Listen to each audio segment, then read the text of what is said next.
My cheating girlfriend ruined my life because she was insecure, so I abandoned her in another country. I began dating my girlfriend a little over 8 months ago, and it has been rocky to say the least. From the start, she was very insecure about our relationship. She would constantly tell me that I was out of her league, and ask why I was dating her. To which I would reply that I like her, and so I'm dating her, and there's not a deep meaning behind it. I would call her beautiful, praise her quirks and take her on dates regularly to help make her feel secure. I thought she was the perfect girl, and wanted to eventually marry her. But she never stopped talking about how she didn't deserve me. What really bothered me was that she would constantly say that I was going to cheat on her because she was ugly and inexperienced. I would say that that's ridiculous, and I would never cheat on her. She would ask to see my phone, but when I would say yes, she would back out and begin apologizing for being annoying. I spent so many nights comforting her and assuring her that I was loyal to her. For the last few weeks, she had not brought that topic up, so I thought that she had finally matured from her insecurity. She even began hanging out with her friends, something that she never did when we started dating. I was really happy for her, and encouraged her to go out as much as she wanted. But little did I know, she was actually planning on breaking my heart. One day, she came home drunk at 5 a.m. in the morning, and fell asleep as soon as she hit the bed. But since she was tired, she forgot to lock her phone. I didn't even notice it at first, but it soon started blowing up with notifications. I picked it up so I could put it on silent, but noticed that all the texts she just received were from a guy. Remember that it was 5 a.m. in the morning, so I was understandably weirded out by a guy texting her at this hour. I decided to open the chat and see what it was that he wanted from her. But the things I saw broke my heart. He was sending her the pictures from their most recent encounter, and they were having intimacy in all of them. I couldn't believe my eyes, and investigated further. It turns out, they had been meeting in secret for months, and she was 100% cheating on me. Remember when I said she had started hanging out with her friends more and more? Yeah, that was her going out to meet this guy. I didn't understand why she would do this. Right up until yesterday, we were talking about how much we loved each other. And here she was, coming back after sleeping with another man. I had to hold back a scream and ended up puking in the bathroom. I also looked at other chats, and found even more ridiculous stuff. She was telling her friends that she was only cheating on me because I was probably cheating on her as well. She had convinced herself that she was just getting payback, when in reality she was crushing my spirit. All those nights of comforting her insecurity had been for nothing. I threw the phone near the bed and left the house because I couldn't stand looking at her. I couldn't even go to a friend's house because all our friends were mutual, and most of them already knew about her cheating. I sat in a coffee shop, crying about what I had just found out. When I went home, my girlfriend was already awake and preparing breakfast. She greeted me happily, but this time I noticed the hint of guilt in her expression. I finally realized why she would always make me a delicious breakfast after a night out. It was her way of apologizing for her horrible deeds. She had been doing it for so long that this relationship was over, and there was no chance of reconciliation at this point.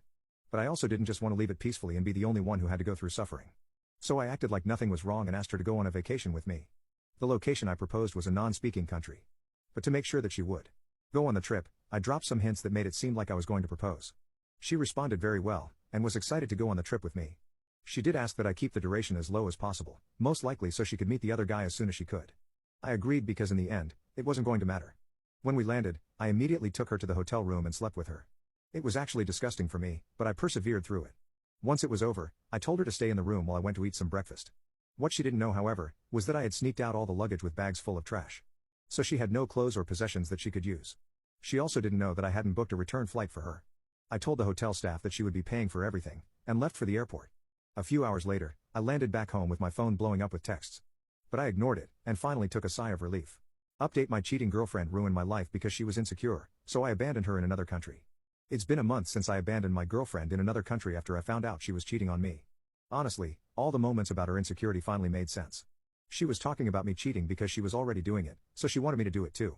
She wanted to get away with her horrible deeds by making it out as payback in kind. But, thankfully, I caught her before I bought a ring for her. Anyway, after I got home, she began calling me and texting me, asking where I was. She also realized that all the luggage was actually empty, and began cursing me out. I revealed to her that I had actually found out about her cheating, and this was my way of getting revenge. She went absolutely ballistic, accusing me of several crimes. Then began her usual shtick of gaslighting, saying how could I abandon her in a place where she could potentially get unalived. Just in case you're wondering, that country has one of the lowest crime rates in the world, and is safer than the house we lived in. So I ignored everything she said, and just began working on getting her stuff out of my house. I was the primary on the lease, so I could kick her out with no problems. I packed up all her stuff and left it on the road. I'm pretty sure that some people thought it was trash, and picked through it, but I didn't care. She had gotten her dad to book her a flight home because guess what, her cheating partner didn't care about her enough to help. She called the police when she saw that I had thrown all her stuff out. But they were quick to dismiss the case when I showed them my lease agreement, and that she was no longer on it. She realized that she had just lost her home, and tried to attack me in her rage. I guess she forgot that even though she was the one who called the cops, they can still arrest her. When they asked me if I wanted to press charges, I proudly said yes and watched her get dragged off as she yelled curse words at me. After that, I didn't hear much about her. She was bailed out by, once again, her dad, and went to live with her parents. I cut contact with all mutual friends who had kept quiet about her cheating. Some of them tried to argue with me, telling me that abandoning her in another country was going too far. So I simply showed them the screenshots of her texts with that man, and how much it hurt me. They were quiet after that, because they had partners too and finally realized what she had been doing. Literally all of them kicked her out of their friends group and isolated her, so she not only lost her boyfriend, but also all of her friends.